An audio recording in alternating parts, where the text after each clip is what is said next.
नमस्कार प्रिय विद्यार्थियों, ज्ञान तृप्ति महाविद्यालय के इस YouTube चैनल में आपका स्वागत है। और आज हम करेंगे पार्थेनोजेनेसिस का पार्ट 2। प्रीवियस वीडियो के अंदर हमने पार्थेनोजेनेसिस की बात की थी, जिसके अंदर हमने पार्थेनोजेनेसिस की बात की थी कि पार्थेनोजेनेसिस क्या होता है। तो देखो, प्रीवियस वीडियो के अंदर हमने स्टडी की थी कि पार्थेनोजेनेसिस जो होता है, यानी कि अंडे में बिना निषेचन के परिवर्तन की जो प्रक्रिया होती है, यानी अंडे में फर्टिलाइजेशन नहीं हो तो भी क्या है, एग के अंदर परिवर्तन की प्रक्रिया होती है और वो एक आगे जाकर जाइगोट का निर्माण करता है, जिसे हम कहते हैं पार्थेनोजेनेसिस।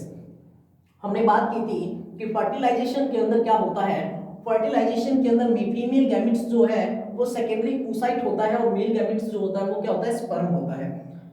फीमेल गैमेट्स जो होता है वो हैप्लॉइड नेचर का होता है, जबकि स्पर्म जो होता है वो भी कौन से नेचर का है, हैप्लॉइड नेचर का। इन दोनों में परिवर्तन की जब प्रक्रिया होती है तो जाइगोट बनता है, और जो जाइगोट होता है वो डिप्लॉइड प्रकार का होता है, यानी कि या दोनों से जो ओवम बनेगा या जो जाइगोट बनेगा आगे जाकर वो डिप्लॉइड नेचर का होता है। हमने ये बात की थी फर्टिलाइजेशन के टॉपिक के अंदर, जो प्रीवियस वीडियो के अंदर जो आपको फर्टिलाइजेशन वाले टॉपिक के अंदर बताया गया था। लेकिन पार्थेनोजेनेसिस में देखो आप क्या पढ़ रहे हो, पार्थेनोजेनेसिस के अंदर हमने कहा कि अंडे के अंदर यानी कि ओवम के अंदर बिना फर्टिलाइजेशन के, ओवम में सिंगल ओवम के अंदर बिना फर्टिलाइजेशन के जो परिवर्तन की प्रक्रिया होती है उसे हम क्या कहते हैं, अनिषेक जनन कहते हैं। फिर हमने बात की थी, देखो पार्थेनोजेनेसिस की डेफिनेशन की कि अंडों में बिना निषेचन के परिवर्तन की जो प्रक्रिया होती है, यानी कि अंडे के अंदर विदाउट फर्टिलाइजेशन, अंडे में किसी भी प्रकार का फर्टिलाइजेशन नहीं पाया जाए तो उससे होने वाले परिवर्तन की, यानी अंडे में किसी भी प्रकार का फर्टिलाइजेशन नहीं हो फिर भी अंडे में क्या हो, परिवर्तन की प्रक्रिया संपन्न होती है, तो इस प्रक्रिया को हम कहते हैं पार्थेनोजेनेसिस या अनिषेक जनन। फिर आपको बताया गया था कि इस प्रकार से उत्पन्न होने वाले प्राणी क्या कहलाते हैं, पार्थेनोट कहलाते हैं। यानी कि पार्थेनोजेनेसिस के अंदर जो विदाउट फर्टिलाइजेशन के एग के अंदर जो जाइगोट बनता है वो क्या कहलाता है, पार्थेनोट कहलाता है। और फिर हमने बात की थी कि इस प्रकार के जो परिवर्तन की प्रक्रिया है उसे हम क्या कहते हैं, यानी कि जो पार्थेनोजेनेसिस के अंदर विदाउट फर्टिलाइजेशन जो जाइगोट बनेगा उसके परिवर्तन की प्रक्रिया को हमने कहा था अनिषेक जननीय परिवर्तन। फिर हमने बात की थी कि जो पार्थेनोजेनेसिस होता है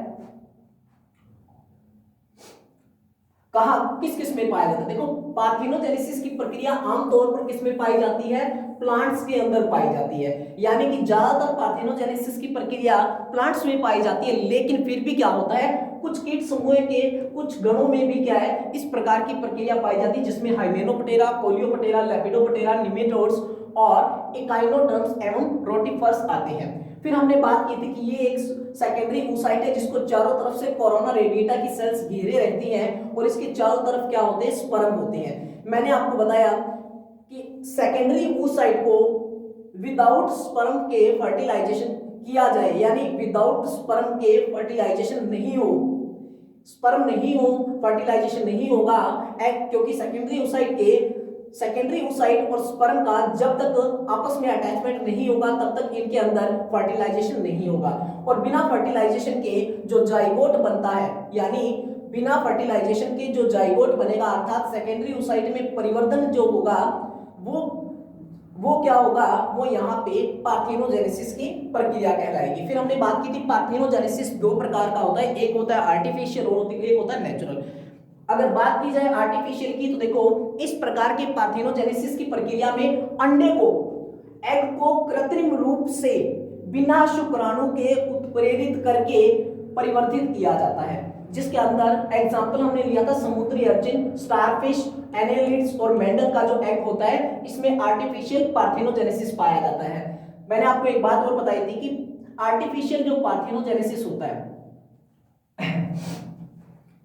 कृत्रिम अनिषेक जनन जो होता है, कृत्रिम अनिषेक जनन जो होता है वो, उसको हम कई प्रकार से उत्प्रेरित कर सकते हैं। ये देखो यहाँ पे एक डेफिनेशन के अंदर क्या लिखा हुआ है कि इस प्रकार के पार्थेनोजेनेसिस की प्रक्रिया में अंडे को कृत्रिम रूप से बिना शुक्राणु के उत्प्रेरित किया जाता है और परिवर्तित किया जाता है। इसको उत्प्रेरित और परिवर्तित करने के लिए कौन कौन से कारक जिम्मेदार होते हैं? तो देखो, सबसे पहला है भौतिक कारक। भौतिक कारकों में आता है परासरण दाब में यदि वृद्धि कर दी जाए तो अंडे के अंदर क्या होगा? परिवर्तन की प्रक्रिया संपन्न होती है। यदि बात की जाए टेम्परेचर की, तो टेम्परेचर को कम या ज्यादा करके भी अंडे के अंदर परिवर्तन की प्रक्रिया को संपन्न करवाया जा सकता है। विद्युत के उद्दीपन, यानी विद्युत के उद्दीपन देने से भी क्या होता है? विद्युतीय उद्दीपन से भी क्या हो सकता है? ये जो है अनिषेक की प्रक्रिया संपन्न होती है। तो ये तीनों कारक जो है, ये किस प्रकार के कारक हैं? भौतिक कारक। रासायनिक कारकों के अंदर मैंने आपको बताया था, अंडे को आपको क्या करना है? कोई भी अंडा है उसको आपको छोटी सी सुई से छिद्रित करके उसको पोटेशियम क्लोराइड के घुल में डाल दिया जाए, अमल में डाल दिया जाए या क्षार में डाल दिया जाए, तो उससे क्या होता है? अंडे के अंदर परिवर्तन की प्रक्रिया संपन्न होती है। तीसरा है यांत्रिक कारक। यांत्रिक कारकों में हमने बात की थी, अंडे को सुई से छिद्रित करके उसे क्या करवाना है? शेकिंग करवाना है, कंपन करवाना है, जिससे क्या होगा? अंडे के अंदर जो परिवर्तन की प्रक्रिया है वो संपन्न होगी। फिर हमने बात की थी, देखो ये तो जो था हमारा टॉपिक पार्ट 1 था, जिसके अंदर हमने बात की थी आर्टिफिशियल पार्थेनोजेनेसिस की। अब हम बात करते हैं नेचुरल पार्थेनोजेनेसिस की। तो देखो, मैंने कहा इस प्रकार का अनिषेक जनन प्राकृतिक रूप से होता है, यानी कि नेचुरल नाम से स्पष्ट है, नेचुरल होता है प्राकृतिक कारणों से, यानी कि इस प्रकार का अनिषेक जनन प्राकृतिक रूप से होता है। और यदि हम बात करें कि इस प्रकार के अनिषेक जनन में किस किन में पाया जाता है, तो देखो इस प्रकार का अनिषेक जनन इंसेक्ट्स और रोटिफर्स में पाया जाता है। इंसेक्ट और रोटिफर्स में जो है प्राकृतिक रूप से अनिषेक जनन पाया जाता है। और यदि हम बात करें नेचुरल पार्थेनोजेनेसिस की,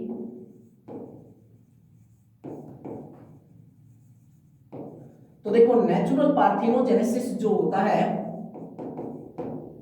वो जंतुओं में दो प्रकार का पाया जाता है।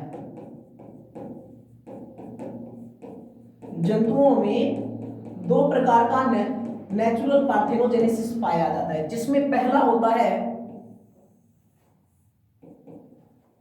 कंप्लीट और दूसरा होता है साइक्लिक। पहला होता है कंप्लीट और दूसरा होता है साइक्लिक, यानी इसको हम बोलते हैं चक्रीय अनिषेक जनन और इसको हम बोलते हैं पूर्ण अनिषेक जनन। चक्रीय और पूर्ण अनिषेक जनन में डिफरेंस क्या होता है? देखो, जो सबसे पहला है आपका complete parthenogenesis. Complete natural parthenogenesis.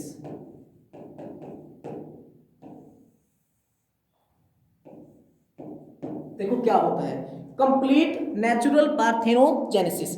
Complete natural parthenogenesis होता है कि इस प्रकार के अनिषेक जनन में नर जंतु नहीं पाया जाता, मादा जंतु द्वारा दिए गए अंडे ही जाइगोट में परिवर्तित होते हैं। इस प्रकार के पार्थेनोजेनेसिस में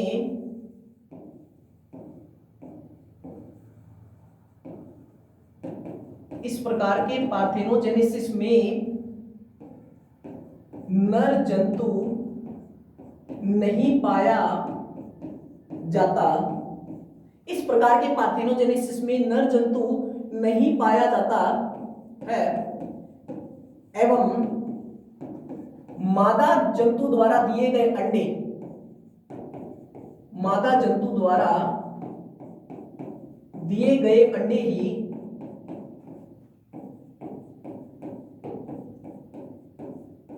मादा जंतु द्वारा जो अंडे दिए जाते हैं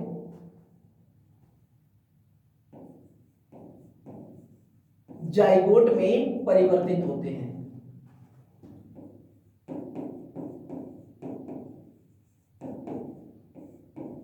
हमने कहा कि इसके अंदर क्या है, मेल नहीं पाया जाता, सिर्फ फीमेल के द्वारा यानी मेल गैमेट्स नहीं पाया जाता, सिर्फ ओनली फीमेल गैमेट्स पाया जाता है, और फीमेल गैमेट्स ही आगे जाकर किसमें परिवर्तित होता है, जाइगोट में परिवर्तित होता है। यदि इनमें बात करें इस प्रकार के अनिषेक जनन में,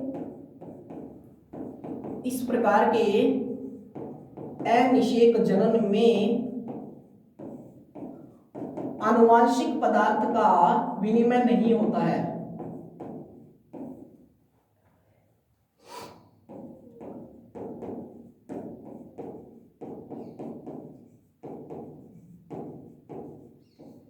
आनुवांशिक पदार्थ का विनिमय नहीं होता है। एग्जाम्पल है इसका रोटीफर्स, रोटीफर्स और एफिड्स।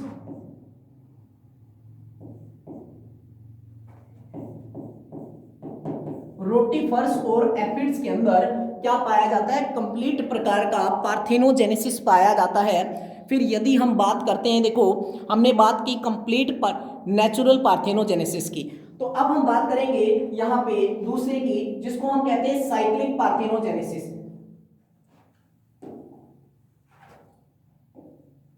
जंतुओं में मैंने आपको बताया नेचुरल पार्थेनोजेनेसिस, इस प्रकार का पार्थेनोजेनेसिस जो होता है प्राकृतिक रूप से पाया जाता है, यानी कि इस प्रकार के पार्थेनोजेनेसिस की प्रक्रिया जो है जंतुओं में प्राकृतिक रूप से पाई जाती है। रोटीफर्स और जो आपको बताया एफिड्स के अंदर, इनके अंदर क्या है, जो पार्थेनोजेनेसिस है वो नेचुरल पाया जाता है। लेकिन पार्थेनोजेनेसिस भी, नेचुरल पार्थेनोजेनेसिस भी जंतुओं में दो प्रकार से चलता है, एक होता है कंप्लीट और दूसरा होता है साइक्लिक।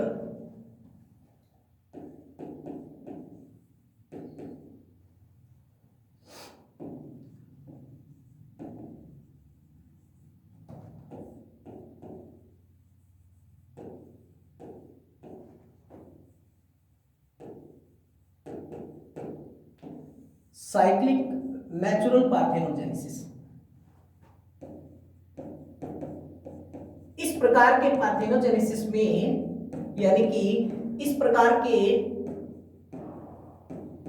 पार्थेनोजेनेसिस में लैंगिक व अनिषेक जनन,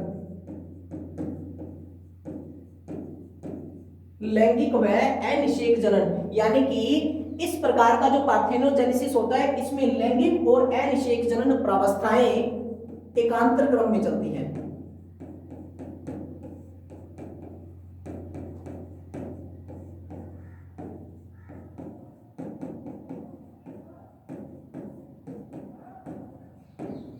यानी कि आपने देखा कि लैंगिक प्रावस्था और जो पार्थेनोजेनेसिस की प्रावस्था है ये एकांतर क्रम में चलती है, और इसका एग्जांपल है शहद की मक्खी व ततैया। शहद की मक्खी व ततैया, देखो कैसे शहद की मक्खी जो होती है इसमें क्या होता है, इस प्रकार के फर्टिलाइजेशन, इस प्रकार की जो पार्थेनोजेनेसिस में है, मादा द्वारा दिए गए अंडे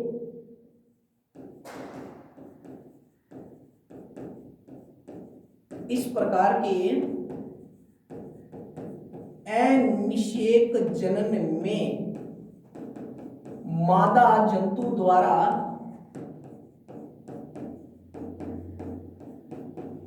दिए गए अंडे, इस प्रकार के अनिषेक जनन में मादा जंतु द्वारा दिए गए अंडे बिना फर्टिलाइजेशन के परिवर्तित होते हैं, बिना फर्टिलाइजेशन के परिवर्तित होते हैं।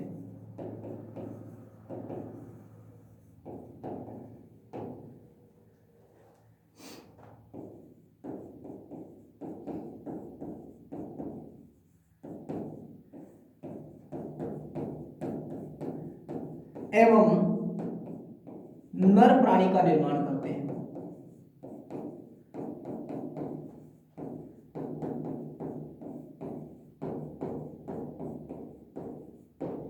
यानी जिन जंतुओं के अंडों में मादा जो शहद मक्खी होती है, जिसको हम बात करते हैं हनी बी की,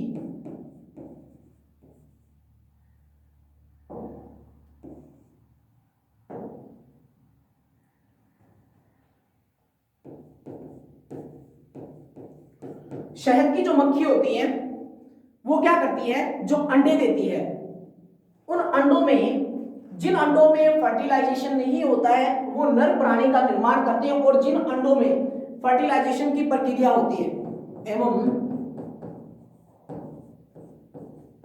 जिन अंडों में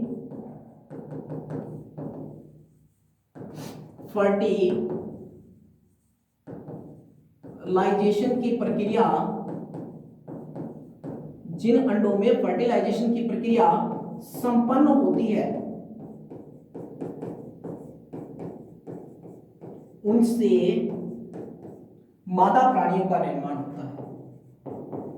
ये मोस्ट इंपॉर्टेंट है आपका, साइक्लिक नेचुरल पार्थेनोजेनेसिस क्या होता है, तो आपको याद रखना है शहद की मक्खी, शहद की मक्खी में क्या होता है, हनी बी जिसको हम कहते हैं, मक्खियां जो अंडे देती हैं, जिन अंडों में फर्टिलाइजेशन पाया जाता है उनसे मेल बनते हैं, सॉरी जिन अंडों में फर्टिलाइजेशन नहीं पाया जाता है उनसे मेल बन रहे हैं, जबकि जिन अंडों में फर्टिलाइजेशन की प्रक्रिया संपन्न होती है उनसे मादा प्राणी जो है का निर्माण होता है।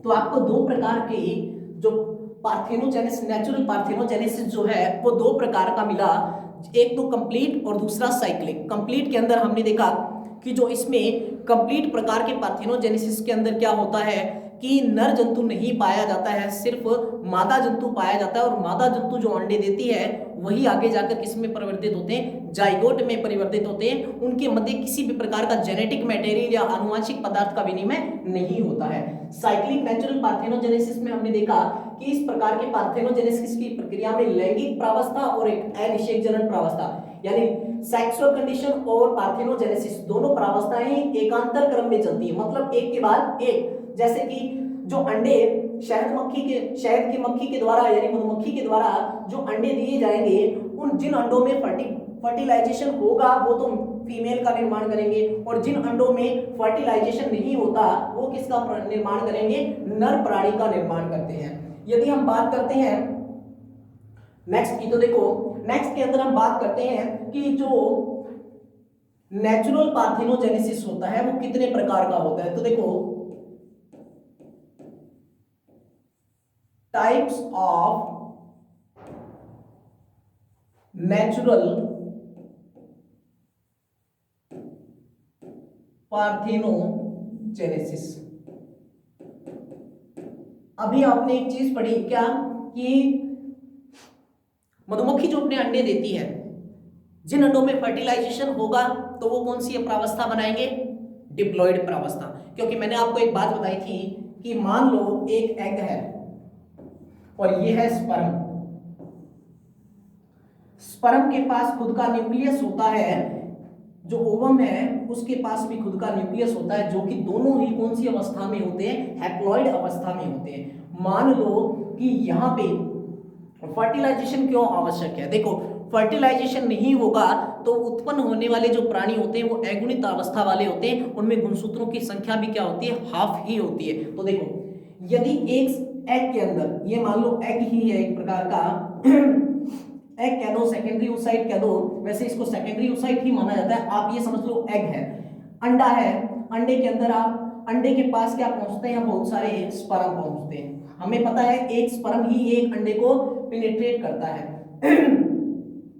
अब मान लो हमने बात की थी कि स्पर्म की जब स्ट्रक्चर की बात करते हैं तो स्पर्म के पास स्पर्म जो है उसकी स्ट्रक्चर बनाते हैं, तो उसके नेक रीजन में यहां पर क्या पाया जाता है, सेंट्रियोल्स पाया जाता है। इसके अंदर सेंट्रियोल्स नहीं होता है, न्यूक्लियस इसके पास भी है, न्यूक्लियस इसके पास भी है, लेकिन क्या होता है इसके पास साइटोप्लाज्म नहीं, इसके पास साइटोप्लाज्म नहीं है, इसके पास खुद का साइटोप्लाज्म है। जब सेकेंडरी oocyte और स्पर्म के मध्य प्रक्रिया होती है तो जो बनने वाला जाइगोट होता है वो कौन से नेचर का होता है, डिप्लॉइड नेचर का होता है, अर्थात डिप्लॉइड नेचर के जाइगोट बनता है, जिससे हम कहते हैं द्विगुणित अवस्था यानी कि 2n कंडीशन। n कंडीशन और n कंडीशन मिलके कौन सी कंडीशन बनाएंगे, 2n कंडीशन बनाएंगे। तो ये हमने बात की थी किसके अंदर, हमने बात की थी कि जब सेकेंडरी oocyte और स्पर्म के मध्य क्या होता है, जब फर्टिलाइजेशन की प्रक्रिया होती है तो डिप्लॉइड जाइगोट बनता है। इसी प्रकार से देखो, इसी प्रकार से यदि मैं बात करूं कि जो नेचुरल पार्थेनोजेनेसिस होता है उसे हम दो भागों में बांटते हैं। नेचुरल पार्थेनोजेनेसिस को हम दो भागों में बांटते हैं, जिसके अंदर एक होता है हैप्लॉइड,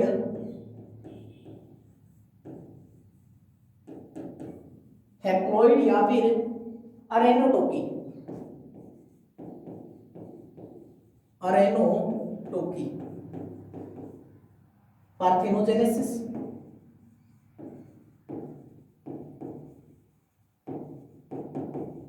और दूसरा जो होता है वो होता है डिप्लॉइड, डिप्लॉइड इसको हम बोलते हैं थैलीटोकी पार्थेनोजेनेसिस।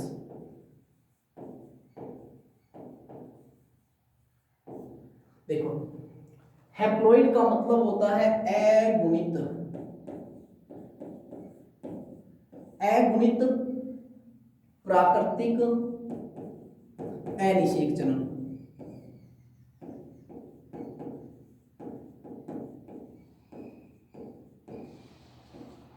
और जो दूसरा होता है वो होता है द्विगुणित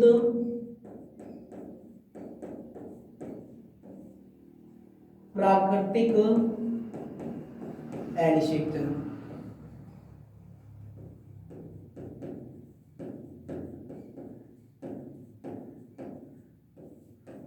देखो, ये दोनों की हमने बात की कि नेचुरल पार्थेनोजेनेसिस जो होता है वो यहाँ पे कितने प्रकार का हो सकता है। पहला आपने पढ़ा अगुणित प्राकृतिक अनिषेक जनन और दूसरा आपने पढ़ा द्विगुणित प्राकृतिक निषेक जनन। देखो, इस प्रकार के जो हैप्लॉइड होता है इसके अंदर क्या है, इस प्रकार के अनिषेक जनन में oogenesis की प्रक्रिया द्वारा बना अगुणित अंड बिना शुक्राणु के संलयन के परिवर्तित होता है। यानी हम बात करें सबसे पहले की हैप्लॉइड की बात करते हैं, या फिर इसे आप सिर्फ ये बात याद रखो, ये इंपॉर्टेंट वर्ड है अरेनोटोकी, मोस्ट इंपॉर्टेंट है अरेनोटोकी। क्या होता है अरेनोटोकी या फिर अरेनो हैप्लॉइड नेचुरल पार्थेनोजेनेसिस? देखो, इस प्रकार के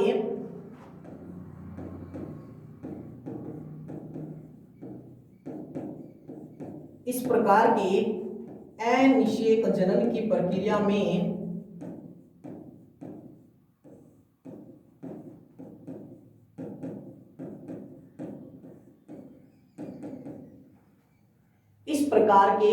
अनिषेक जनन की प्रक्रिया में oogenesis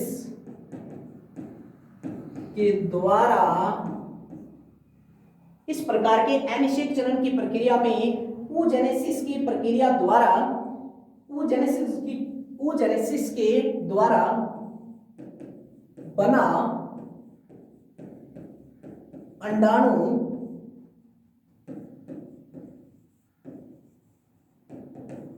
हैप्लॉइड नेचर का होता है, यानी कि अगुणित प्रकृति का होता है,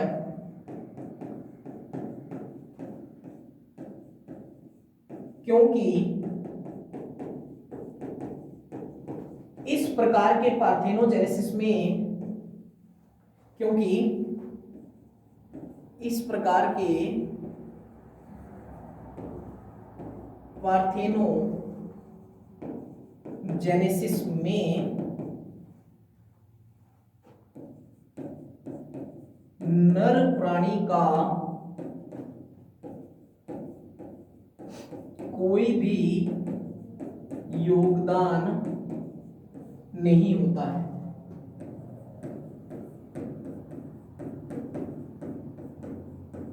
देखो, जो फर्टिलाइजेशन होगा ही नहीं, जो मेल गैमेट्स है वो फीमेल गैमेट्स तक पहुंचेगा ही नहीं, तो फीमेल गैमेट्स के अंदर जो परिवर्धन की प्रक्रिया के द्वारा जो जाइगोट बनेगा वो कौन से नेचर का होगा, हैप्लॉइड नेचर का होगा। अर्थात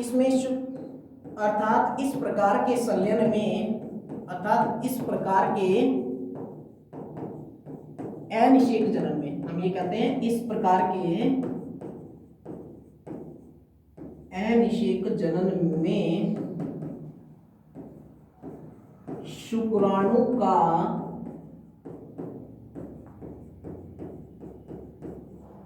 अंडाणु के साथ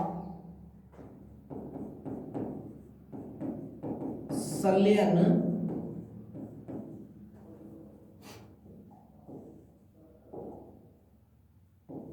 नहीं होता है। शुक्राणु का अंडाणु के साथ संलयन नहीं होता है एवं बिना शुक्राणु के जाइगोट का परिवर्तन होता है।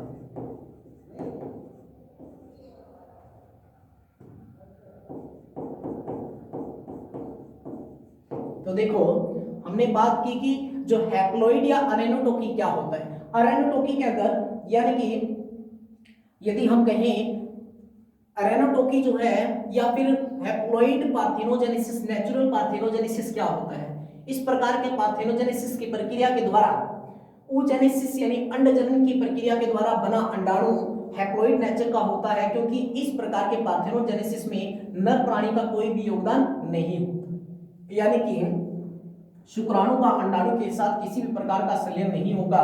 इसका एग्जांपल है चींटी के अंदर,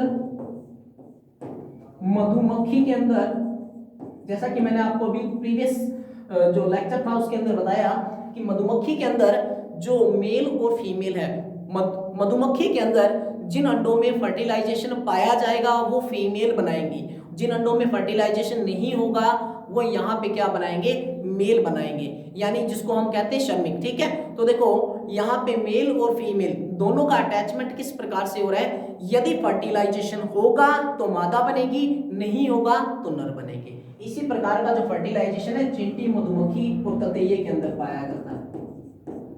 इन तीनों के अंदर किस प्रकार का किस प्रकार का पार्थेनोजेनेसिस पाया जाता है, तो हैप्लॉइड नेचर का पार्थेनोजेनेसिस पाया जाता है, जो कि किस प्रकार से होता है, नेचुरल रूप से होता है। दूसरे की हम बात करें, दूसरा जो होता है वो होता है डिप्लॉइड और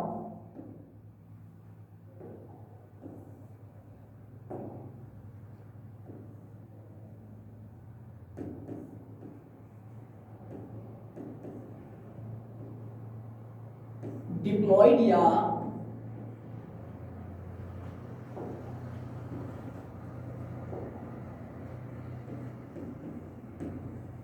थैलेटोकी। अरेनोटोकी के बारे में हमने पढ़ लिया, डिप्लॉइड या थैलेटोकी पार्थेनोजेनेसिस।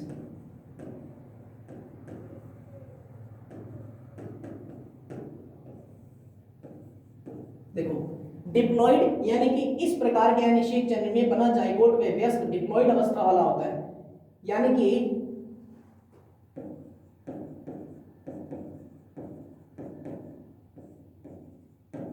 इस प्रकार के पार्थेनोजेनेसिस में बनने वाला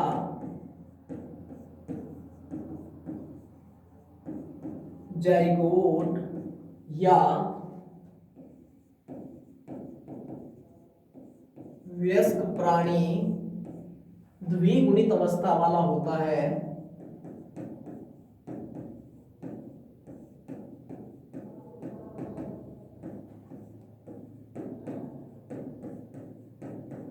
इस प्रकार के पार्थेनोजेनेसिस की प्रक्रिया में oogenesis की प्रक्रिया द्वारा बना जो अंडाणु है उससे बनने वाला जो जाइगोट है वो डिप्लॉइड नेचर का होता है। इस प्रकार से बनने वाला भ्रूण पोलर और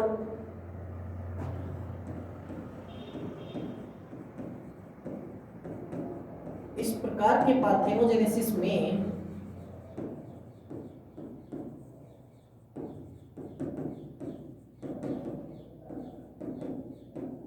बनने वाला जाइगोट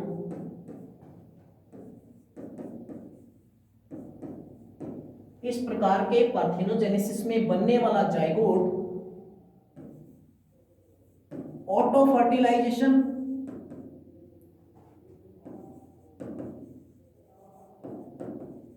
या पोलर बॉडी के द्वारा बनता है।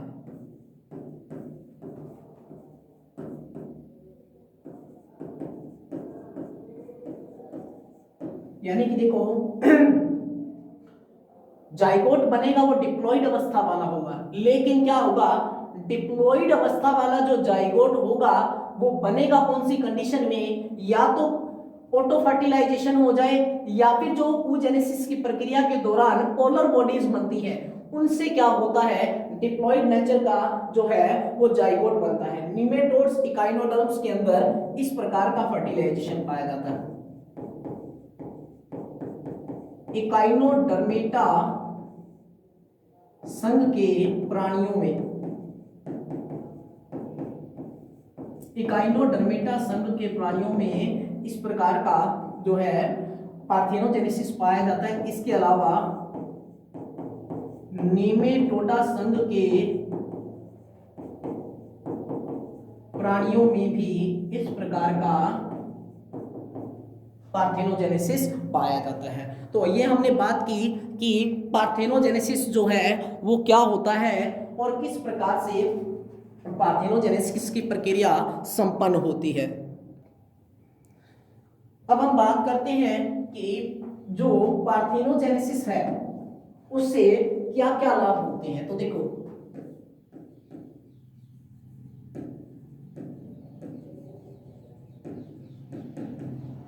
पार्थेनोजेनेसिस के लाभ यानी अनिषेक जनन के लाभ क्या होते हैं। देखो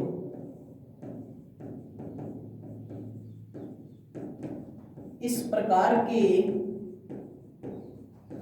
जनन से, इस प्रकार के जनन से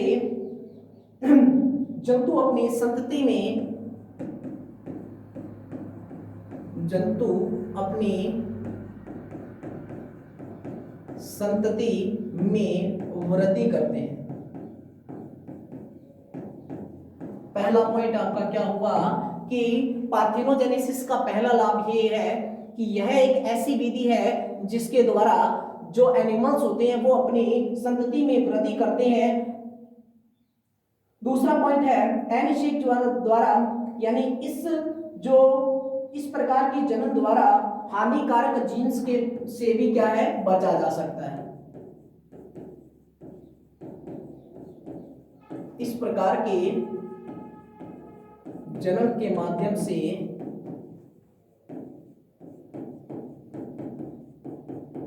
हानिकारक जीन्स से बचा जा सकता है।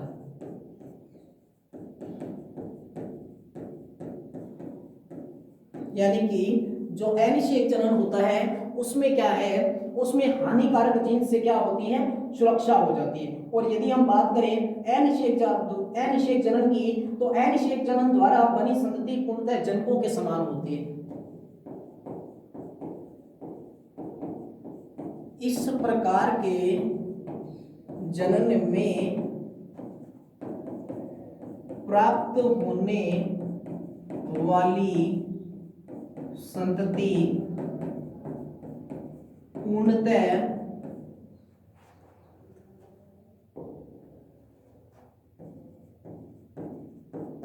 जनकों के समान ही होती है।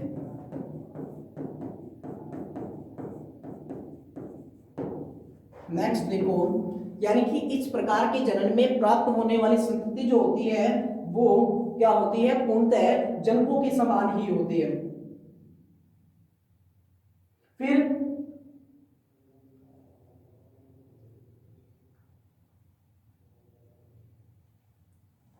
हैप्लॉइड, हमने बात की कि हैप्लॉइड पार्थेनोजेनेसिस जो है, हैप्लॉइड पार्थेनोजेनेसिस यानी अगुणित अनिषेक जनन लिंग निर्धारण के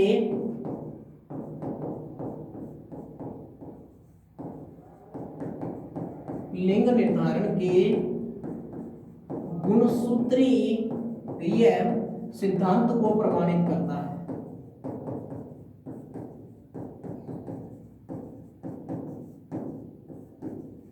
सेक्स डिटर्मिनेशन वाला टॉपिक आपने पढ़ा होगा, जिसमें मेल के अंदर मेल के अंदर एक्स वाई, फीमेल के अंदर एक्स एक्स। तो हम यहाँ पे बात करते हैं total 44 plus X X, 44 plus Y X Y, इनको हम डिवाइड करते हैं 22 प्लस एक्स के अंदर। फिर यहाँ पे हम डिवाइड करेंगे 22 प्लस एक्स में, इनसे दो बनेंगे 22 प्लस एक्स और 22 प्लस वाई। यानी कि ये जो है यहाँ इनका हम क्रॉस करवाते हैं आपस में इस तरीके का, तो वो क्या है, लिंग निर्धारण का गुणसूत्रीय सिद्धांत जो है, सेक्स डिटर्मिनेशन जिसको हम कहते हैं, तो वो टॉपिक है। तो देखो हमने बात की कि आज के टॉपिक की, ये था हमारा पार्थिनोजेनेसिस का पार्ट 2 कंप्लीट हो चुका है। नेक्स्ट हम करेंगे क्लीवेज, जिसके बारे में आप पढ़ोगे कि क्लीवेज होता क्या है। हमने अभी तक बात की फर्टिलाइजेशन की। फर्टिलाइजेशन के दौरान क्या क्या चेंजेस होते हैं, यानी एक सेकेंडरी oocyte और स्पर्म के अंदर क्या चेंज होता है, कैसे मोरूला, ब्लास्टुला, गैस्ट्रुला स्टेजेस बनती हैं, और जो जाइगोट होता है वो अपनी माँ के गर्भाशय के साथ कैसे अटैच होता है, इसकी बात हम करेंगे नेक्स्ट वीडियो में। आज के लिए इतना ही, धन्यवाद।